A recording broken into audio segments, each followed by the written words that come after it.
आज हम क्लास 11 के माइक्रो इकोनॉमिक्स बुक का चैप्टर 1 देखने वाले हैं। आज हम इसको ख़त्म कर देंगे।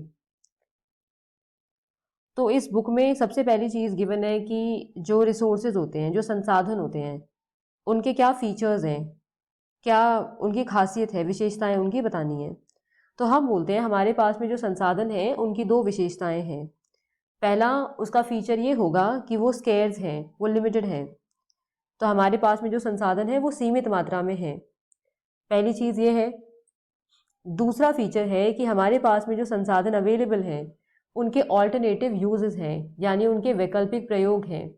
एक ही संसाधन के बड़े सारे इस्तेमाल हो सकते हैं। तो ऐसा नहीं है हमारे पास में जो संसाधन है उससे आप सिर्फ एक काम कर पाओगे, उसका इस्तेमाल डिफरेंट पर्पस के लिए करना पॉसिबल है। तो ये दोनों फीचर संसाधनों के हैं। इसके बाद है इकोनॉमिक प्रॉब्लम क्या होता है, आर्थिक समस्या का क्या मतलब है। तो आर्थिक समस्या को हम द प्रॉब्लम ऑफ चॉइस भी कहते हैं, चुनाव की समस्या। चुनाव की समस्या है। अब ये समस्या होती क्यों है, क्यों हमको चूज करना पड़ता है? तो ये तीन वजह से होती है। पहली चीज है हमारे पास में जो वांट्स हैं, हमारी जो डिजायर्स हैं, हमारी इच्छाएं अनलिमिटेड हैं। एक पूरी होगी और हम दूसरी चीज चाहेंगे, जबकि हमारे पास में रिसोर्सेज लिमिटेड है। हमारे पास में जो संसाधन है वो सीमित है और हमारी इच्छाएं असीमित हैं।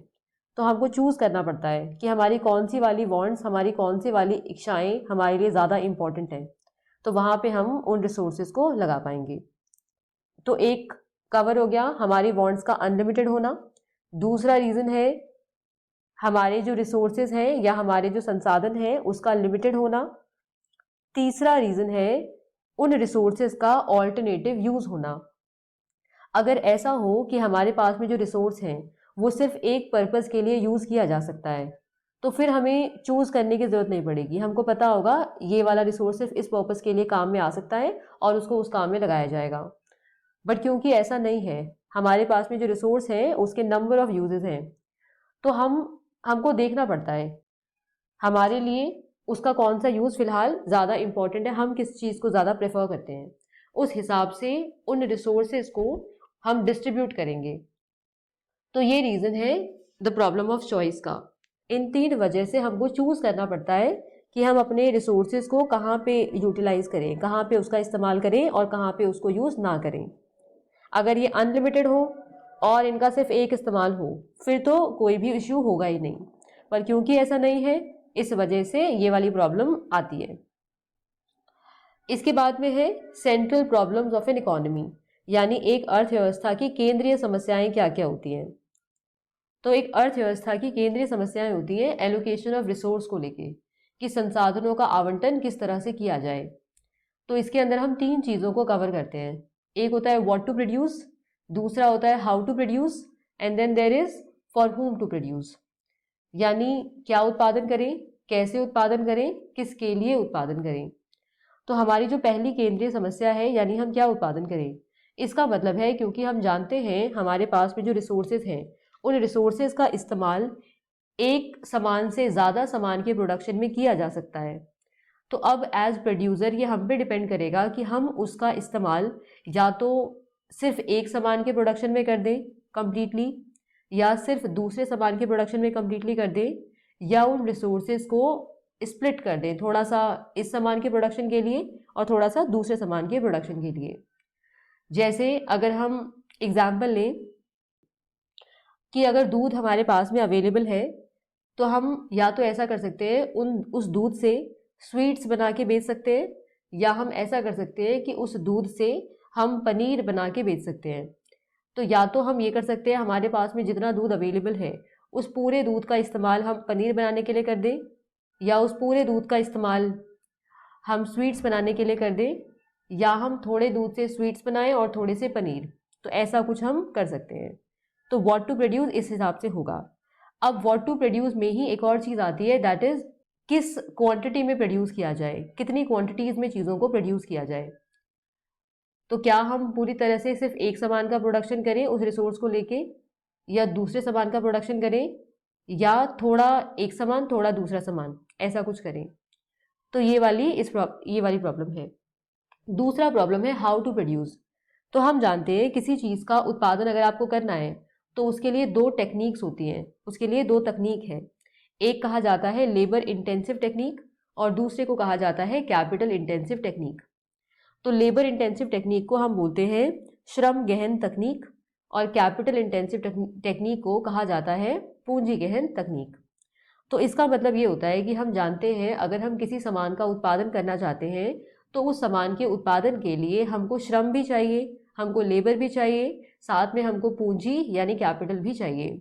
सिर्फ एक चीज़ से उत्पादन नहीं होगा, तो हमको दोनों चीज़ें रिक्वायर्ड हैं।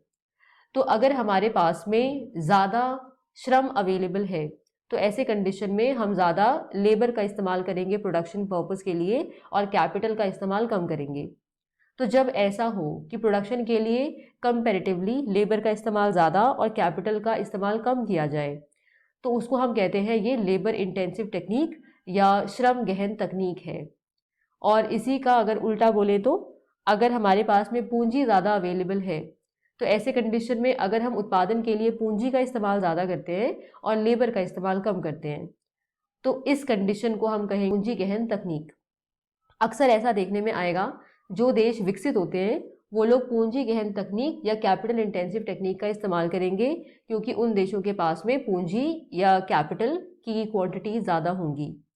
और जो देश विकासशील है उन देशों में अक्सर श्रम गहन तकनीक या लेबर इंटेंसिव टेक्निक का इस्तेमाल किया जाता है क्योंकि अक्सर हम देखेंगे ऐसे देशों में पॉपुलेशन ज़्यादा होगा तो श्रम यानी लेबर ज़्यादा अवेलेबल होगा, श्रम सस्ता होगा, तो अक्सर ऐसे देशों में लेबर इंटेंसिव टेक्निक का इस्तेमाल किया जाता है। Then for whom to produce, अब इसमें हमको ये देखना होता है कि हम उत्पादन करें किसके लिए। तो हमारे सोसाइटी के किस सेक्शन के लिए हमको उत्पादन करना है, वो उत्पादन का जो सामान है क्या वो अमीरों से एसोसिएटेड है, rich section of the society से एसोसिएटेड है, मिडिल क्लास से एसोसिएटेड है यानी मध्यम वर्ग से एसोसिएटेड है, या फिर जो लोअर इनकम कैटेगरी है उससे एसोसिएटेड है, जिनकी इनकम बहुत कम है उनसे एसोसिएटेड है। तो हमको खुद से डिसाइड करना पड़ेगा कि हम किसके लिए उत्पादन करना चाहते हैं। तो ये हमारी अर्थव्यवस्था की तीन केंद्रीय समस्याएं हैं। अब है प्रोडक्शन पॉसिबिलिटी सेट या उत्पादन संभावना सेट।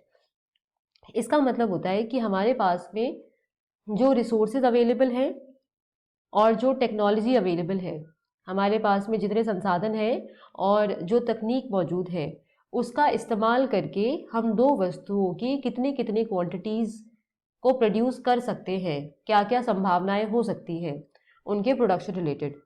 तो यहाँ पे हम देख सकते हैं कि हम यहाँ पे कुछ पॉसिबिलिटीज़ गिवन है कि अगर हमारे पास में जितने रिसोर्स अवेलेबल हैं तो या तो हम एक पॉसिबिलिटी है ये करें कि हम सारा का सारा जो रिसोर्स है वो लगा दें कॉटन के प्रोडक्शन में और कॉर्न के प्रोडक्शन में बिल्कुल भी ना लगाएं। तो हम पूरी तरह से कॉटन का प्रोडक्शन करें, कॉर्न का प्रोडक्शन कम्प्लीटली ज़ीरो करें। दूसरा पॉसिबिलिटी हो सकता है जो एक्सट्रीम सिचुएशन पॉसिबल है कि हम क्या कर सकते हैं, कॉटन का प्रोडक्शन बिल्कुल भी ना करें और हम कंप्लीटली अपने रिसोर्स का इस्तेमाल कर दें कॉर्न के प्रोडक्शन के लिए। तो ऐसे केस में कॉटन का production is 0 and then corn का प्रोडक्शन हो जाएगा 4। इस बी वाले केस में ये जो और पॉसिबिलिटीज़ क्या हो सकती है कि आप ऐसा कर सकते हो कॉटन का प्रोडक्शन 1 एंड देन कॉर्न का प्रोडक्शन 1 एंड देन कॉटन का प्रोडक्शन 9। इसकी यूनिट ऑफ मेजरमेंट कुछ भी हो सकता है, वो मेंशन नहीं किया गया है, कुछ भी लिखा जा सकता है। तो और क्या पॉसिबिलिटी है, देन पॉसिबल है कि आप कॉर्न 2 प्रोड्यूस करें एंड देन कॉटन 7। तो ये सब ऐसी पॉसिबिलिटीज़ हो सकती हैं। तो आप अपने रिसोर्सेज का इस्तेमाल करके और जो टेक्नोलॉजी आपके पास में अवेलेबल है उसका इस्तेमाल करके क्या क्या पॉसिबिलिटीज़ हैं कि आप दो गुड्स की किन किन क्वांटिटीज़ को प्रोड्यूस कर सकते हो, उसको हम प्रोडक्शन पॉसिबिलिटी सेट कहते हैं। इसके बाद है प्रोडक्शन पॉसिबिलिटी फ्रंटियर या उत्पादन संभावना वक्र, इसको ट्रांसफॉर्मेशन कर्व भी कहा जाता है। तो इसमें क्या होता है, जब आप प्रोडक्शन पॉसिबिलिटीज़ को शो करोगे, थ्रू अ डायग्राम, तो उसको हम उत्पादन संभावना वक्र कहेंगे। तो इस डायग्राम में हम देख सकते हैं कि जो पॉसिबिलिटीज़ हमने वहाँ पे अभी देखी थी उसको यहाँ पे रिप्रेजेंट कर दिया गया है। तो ये जो ए पॉइंट है यहाँ पे हम देख सकते हैं कॉटन का प्रोडक्शन तो इतना हो रहा है, कॉटन का प्रोडक्शन इतना हो रहा है, बट देन कॉर्न का प्रोडक्शन यहाँ पे 0 है। उसी तरह से अगर हम इस ई पॉइंट को देखें तो यहाँ पे कॉर्न का प्रोडक्शन इतना किया जा रहा है, बट देन कॉटन का प्रोडक्शन 0 है। इस बी पॉइंट पे कॉटन का प्रोडक्शन इतना एंड देन कॉर्न का प्रोडक्शन इतना है। तो ऐसे ये सारी पॉसिबिलिटीज़ हैं, ये सारी पॉसिबिलिटीज़ हैं, यानी रिसोर्सेज और टेक्नोलॉजी का इस्तेमाल करके जो हमारे पास में है क्या क्या हम कर सकते हैं। अब हम चूज़ क्या करते हैं प्रोडक्शन करना, वो एक अलग बात है। तो हम कह सकते हैं जो प्रोडक्शन पॉसिबिलिटी फ्रंटियर है वो एक कर्व है, या प्रोडक्शन पॉसिबिलिटी कर्व एक कर्व है जो उन डिफरेंट कॉम्बिनेशंस को शो करता है दो गुड्स के जो आप प्रोड्यूस कर सकते हो गिवन रिसोर्सेज और टेक्नोलॉजी के थ्रू। अगर उसका हम अच्छे से अच्छा इस्तेमाल करें तो हम कितना प्रोडक्शन कर सकते हैं। तो ये दो वस्तुओं की उन विभिन्न संभावनाओं का दर्शाएगा जिसका उत्पादन संभव है दिए हुए संसाधनों और तकनीक के द्वारा। अब हमारे पास में है production possibility curve, production possibility frontier या ट्रांसफॉर्मेशन कर्व। तो इनका क्या प्रॉपर्टी है, इस कर्व की क्या प्रॉपर्टीज़ है। तो एक प्रॉपर्टी हम देख सकते हैं कि ये डाउनवर्ड स्लोपिंग है। इसकी एक प्रॉपर्टी है कि ये डाउनवर्ड स्लोपिंग है, नीचे की ओर जाता हुआ वक्र है। इसका कर्व नीचे की तरफ जा रहा है, यानी ये वक्र हमारा इस तरह से नहीं है, नीचे से ऊपर नहीं जा रहा है, ये नीचे की तरफ जा रहा है। तो पहली प्रॉपर्टी तो ये हो गई। अब ऐसा क्यों है, तो इसका रीज़न हम देखते हैं। हमने बोला हमारे पास में जो उत्पादन करने के लिए जो साधन है, तो हमारे पास में जो रिसोर्सेज हैं वो क्योंकि लिमिटेड हैं, तो अगर हम एक सामान का प्रोडक्शन बढ़ाना चाहते हैं, अगर हम ऐसा चाहते हैं कि हम इस बी पॉइंट से हम इस सी पॉइंट पे आ जाएं, तो ऐसा करने के लिए बी पॉइंट पे हम देखें तो हम कॉटन का इतना प्रोडक्शन कर रहे थे और हम कॉर्न का इतना प्रोडक्शन कर रहे थे, पर हम चाहते हैं हम कॉर्न का प्रोडक्शन बढ़ा दें। तो कॉर्न का इतना प्रोडक्शन बढ़ाने के लिए हमको कॉटन के प्रोडक्शन को कम करना पड़ेगा, कॉटन के प्रोडक्शन को कम करना पड़ेगा क्योंकि हमारे पास में रिसोर्सेज लिमिटेड हैं। अगर रिसोर्सेज अनलिमिटेड हो फिर तो कोई प्रॉब्लम ही नहीं होगा, फिर तो हम साथ साथ दोनों चीज़ों का उत्पादन बढ़ा सकेंगे। पर क्योंकि ऐसा नहीं है, हमारे पास में जो रिसोर्सेज हैं वो लिमिटेड हैं, तो हम अगर एक सामान का उत्पादन बढ़ाना चाहते हैं तो हमें दूसरे सामान के उत्पादन को, दूसरे सामान के प्रोडक्शन को कम करना पड़ेगा, ताकि जो रिसोर्सेज वहाँ से बचेंगे उसका इस्तेमाल किया जा सके उस सामान के प्रोडक्शन में जिसको हमको बढ़ाना है। इस वजह से नेगेटिवली स्लोप्ड है, डाउनवर्ड स्लोपिंग है। इसका दूसरा प्रॉपर्टी है ये कॉनकेव टू ओरिजिन है। कॉनकेव टू ओरिजिन या हम बोलते हैं मूल बिंदु के नतोदर है। तो इसका मीनिंग होगा कि ये जो शेप हमको दिख रहा है, इसका शेप जो ऐसा है, दूसरा शेप होता तो इसका शेप होता ऐसा कुछ, इसको हम कॉन्वेक्स कहते हैं, कॉन्वेक्स टू ओरिजिन। तो क्योंकि ये ऐसा नहीं है, ये इस तरह से है, तो हम बोल रहे हैं ये जो है कॉनकेव टू ओरिजिन है। तो ये इसका शेप है। अब इसका शेप ऐसा क्यों है, इसका शेप ऐसा है इस वजह से कि जैसे जैसे आप चाहोगे कि कॉर्न का प्रोडक्शन बढ़ाया जाए, वैसे वैसे आपको कॉटन के प्रोडक्शन से ज़्यादा रिसोर्सेज को सैक्रिफाइस करना पड़ेगा।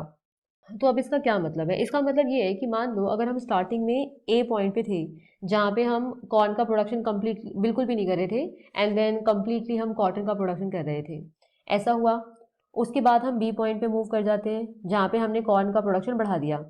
तो यहाँ पे 0 से एक्चुअली इतना कॉर्न का प्रोडक्शन हमने बढ़ा दिया, इसके लिए हमें इतना कॉटन सेक्रीफाइस करना पड़ा, तो बहुत ही कम है ये हमको दिख रहा है।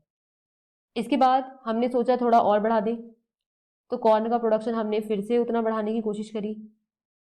इसके लिए हमें कॉटन का इतना यूनिट सेक्रीफाइस करना पड़ा, इतने यूनिट का प्रोडक्शन कम करना पड़ा। अब हम देख सकते हैं ये वाला गैप और ये वाला गैप, फ़र्क है इसमें, ऊपर वाला कम है नीचे वाला ज़्यादा है। इस तरह से जब आप और पॉइंट्स मूव करोगे तो फिर ये गैप बढ़ता ही चला जाएगा। अब इसको ठीक से अगर बनाया जाए तो ये गैप बढ़ता ही चला जाएगा।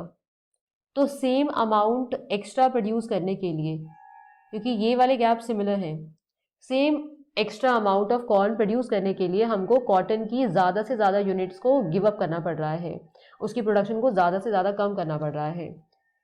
तो ये रीज़न है पीपीसी जो हमारा है इसका कॉनकेव होने का।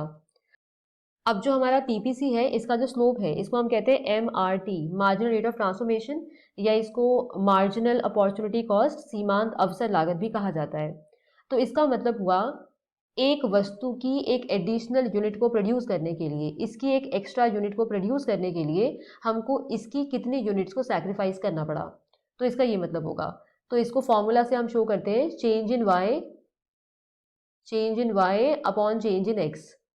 तो विच मीन्स एक्स की एक एडिशनल यूनिट को प्रोड्यूस करने के लिए, जो हमारे केस में कॉर्न है, कॉर्न की एक एडिशनल यूनिट को प्रोड्यूस करने के लिए हमको वाई की कितने यूनिट्स को सैक्रिफाइस करना पड़ा।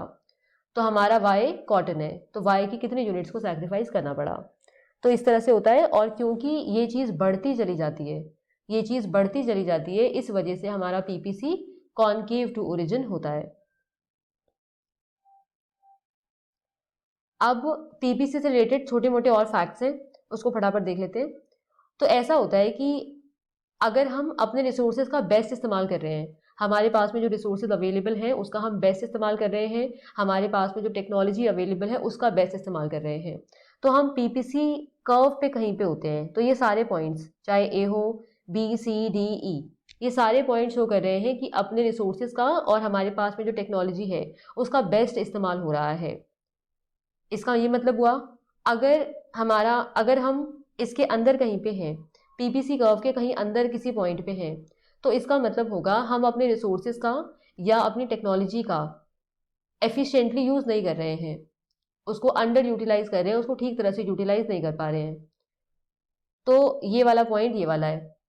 इसके बाद में अगर इससे बाहर कोई पॉइंट हो, इसके अलावा एक चीज़ होती है, इस कर्व पे जितने भी पॉइंट्स हैं और साथ में इस कर्व के अंदर जितने भी पॉइंट्स हम बना दें, वो सारे पॉइंट जो होंगे उसे हम कहते हैं अटेनेबल पॉइंट्स हैं, वो सारे प्राप्य बिंदु हैं।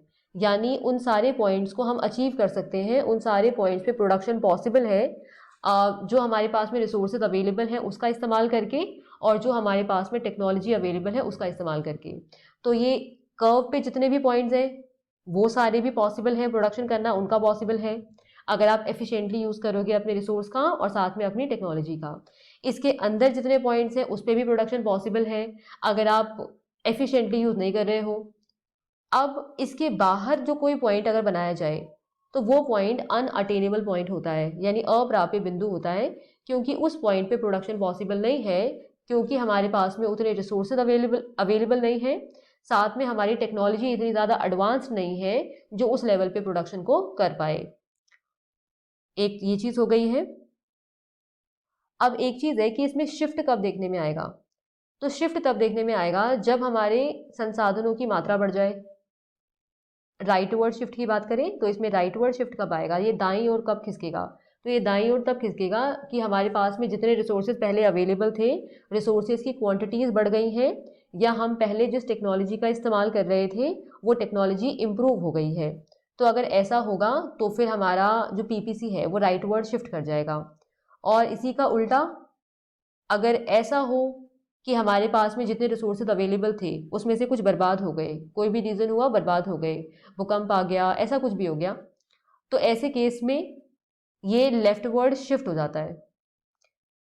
या हमारी टेक्नोलॉजी ऑब्सोलीट हो गई यानी पुरानी हो गई, तो ये लेफ्टवर्ड शिफ्ट हो जाएगा। अगर दोनों गुड्स की टेक्नोलॉजी इक्वली बेटर हो गई है फिर तो प्रॉपर शिफ्ट हमें देखने में आएगा। पर अगर ऐसा नहीं हुआ, किसी एक गुड का टेक्नोलॉजी बेटर हुआ है दूसरे का नहीं हुआ है, तो ऐसे केस में ये कुछ ऐसा दिखेगा।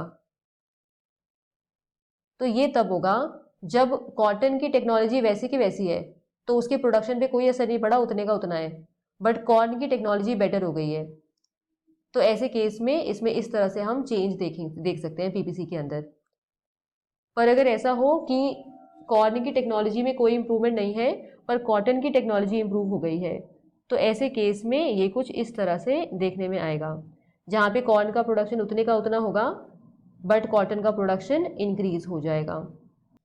अब ये वाली चीज़ हम ऑलरेडी डिस्कस कर चुके हैं कि जो हमारा पीपीसी है, उत्पादन संभावना वक्र है, उसका जो स्लोप है उसको एमआरटी या एमओसी कहा जाता है।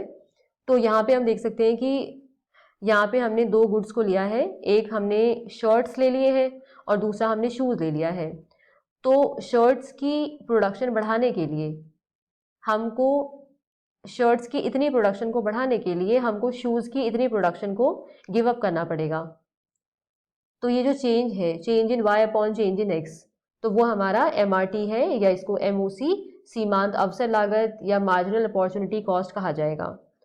तो ये हम देख चुके हैं और हमको पता है जैसे जैसे आप इसका प्रोडक्शन, जो एक्स वाली गुड है, इसका प्रोडक्शन बढ़ाने की कोशिश करते जाओगे, वैसे वैसे वाई की ज़्यादा से ज़्यादा यूनिट्स को आपको सेक्रीफाइस करना पड़ेगा। इस वजह से ही ये कॉनकेव शेप का होता है, कॉनकेव टू ओरिजिन होता है।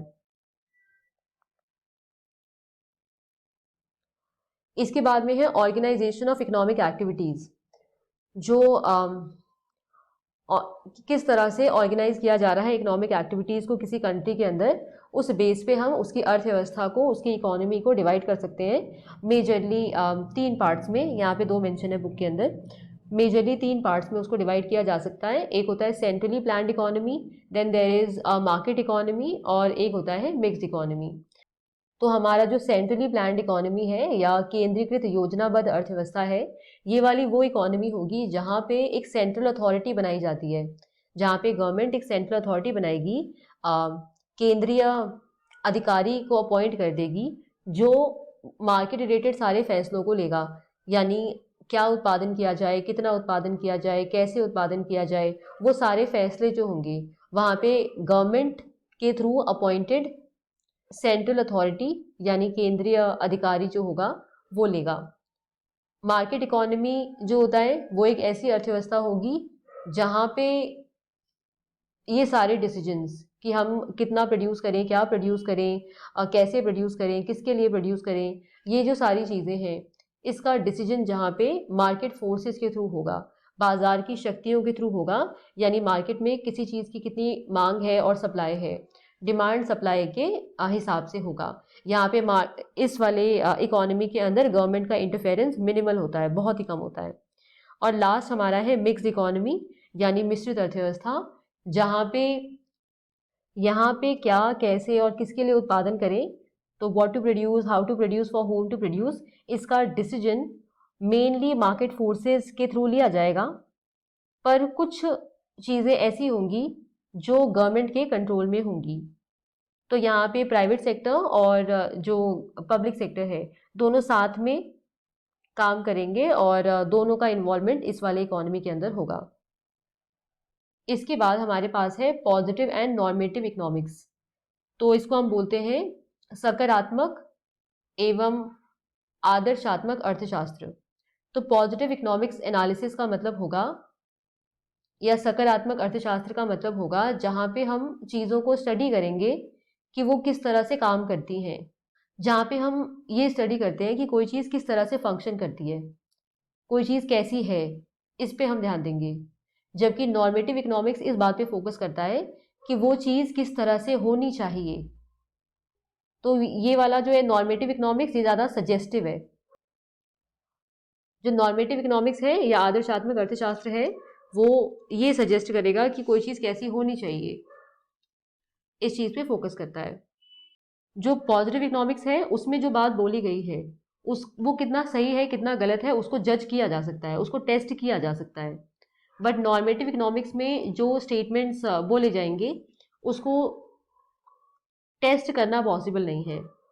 अब कुछ एग्जाम्पल ले तो हम अगर बोलते हैं कि भारत में बेरोजगारी कोई एक सर्टेन परसेंटेज है, कोई हम बताएं इतना परसेंटेज बेरोजगारी है या इतना परसेंटेज गरीबी है, अगर हम ऐसा कोई स्टेटमेंट बोलते हैं तो इसको टेस्ट करना पॉसिबल है कि ये बात सच है कि नहीं है। तो पॉजिटिव इकोनॉमिक्स में ऐसी बातें बोली जाती हैं जिसको आप टेस्ट कर पाओगे कि वो बात सही है कि नहीं है, उसकी सत्यता की जांच पॉसिबल है। जबकि नॉर्मेटिव इकोनॉमिक्स में ऐसी बातें बोली जाएंगी जिसको आप टेस्ट करना जिसको पॉसिबल नहीं है। ये थोड़ा सा सजेस्टिव है। तो नॉर्मेटिव इकोनॉमिक्स में क्या आ जाएगा कि ऐसा होना चाहिए कि ऐसा नहीं होना चाहिए। हम बोल रहे हैं बेरोजगारी इतना परसेंटेज है तो ऐसा होना चाहिए, नहीं होना चाहिए, इसके लिए क्या किया जाना चाहिए, ऐसी कुछ चीज़ें इसके अंदर हम डालेंगे। तो इसको आप टेस्ट नहीं कर सकते, ये थोड़ा सा ओपिनियन रिलेटेड चीज़ है। कोई अग्री कर सकता है, कोई डिसअग्री कर सकता है। अब है आज का लास्ट टॉपिक जो है माइक्रो इकोनॉमिक्स और मैक्रो इकोनॉमिक्स में, यानी व्यष्टि अर्थशास्त्र में और समष्टि अर्थशास्त्र में डिफरेंस क्या है, इसको हम देखेंगे। तो हम देखते हैं जो माइक्रो इकोनॉमिक्स है वहाँ पे हम जिन चीज़ों को स्टडी करते हैं वो हम इंडिविजुअल लेवल पे करते हैं, जबकि समष्टि अर्थशास्त्र में हम एज अ होल स्टडी करते हैं चीज़ों को। तो अर्थव्यवस्था को हम संपूर्णता के स्तर पर स्टडी करेंगे। ठीक है, अब इसके अंदर आएगा क्या, तो हम माइक्रो इकोनॉमिक्स में क्या देख रहे हैं, एक हाउस होल्ड से रिलेटेड क्या चीज़ें होंगी, एक हाउस होल्ड की क्या बचत है, कंजम्पशन है, किन चीज़ों पे डिपेंड करेगा, ऐसा करके एक फर्म से रिलेटेड चीज़ें हम स्टडी कर सकते हैं कि एक फर्म का क्या प्रोडक्शन है, किन बातों पे डिपेंड करेगा, प्राइस कैसे डिसाइड होगा, वो सब स्टडी कर सकते हैं। इसके अलावा और भी कुछ चीज़ें, जैसे मार्केट का स्टडी भी हम माइक्रो इकोनॉमिक्स में ही करते हैं। तो माइक्रो इकोनॉमिक्स के अंदर भी हम एग्रीगेट्स को स्टडी करते हैं, बट वो एग्रीगेट्स कम लेवल पे होता है, छोटे लेवल पे होता है, पर इसमें एग्रीगेट्स का लेवल कम होता है। यानी अगर हम इंडस्ट्री को स्टडी कर रहे हैं, हम मार्केट को स्टडी कर रहे हैं, तो उसके अंदर तो बड़ी सारी फर्म्स आ जाती हैं, एक इंडस्ट्री के अंदर बहुत सारी फर्म्स आ जाती हैं। तो टोटल तो वहाँ भी है, एग्रीगेट तो वहाँ भी है, पर वो छोटे लेवल का है। पर अगर मैक्रो इकोनॉमिक्स की बात करें तो फिर हम बड़े लेवल पे चीज़ों को स्टडी करेंगे। तो यहाँ पे हम देखेंगे कि एक देश का इनकम कितना है, एक देश में टोटल कितना प्रोडक्शन हुआ, एक देश के अंदर टोटल कितना एम्प्लॉयमेंट है, ऐसा करके। तो एग्रीगेट्स का स्टडी दोनों के अंदर होता है एक्चुअली, बट छोटे लेवल पे होता है माइक्रो इकोनॉमिक्स में, और बड़े लेवल पे कंप्लीट लेवल पे स्टडी होगा मैक्रो इकोनॉमिक्स के अंदर। तो इसके अंदर हमारे टॉपिक्स आ गए नेशनल इनकम, कि देश की इनकम कितनी है, एग्रीगेट एम्प्लॉयमेंट कितना है, जनरल प्राइस लेवल कितना है, यानी कि सामान्य कीमत का स्तर कितना है, ये सारी चीज़ें हम मैक्रो इकोनॉमिक्स में देख सकते हैं। बस फिनिश, ये लास्ट टॉपिक था हमारा।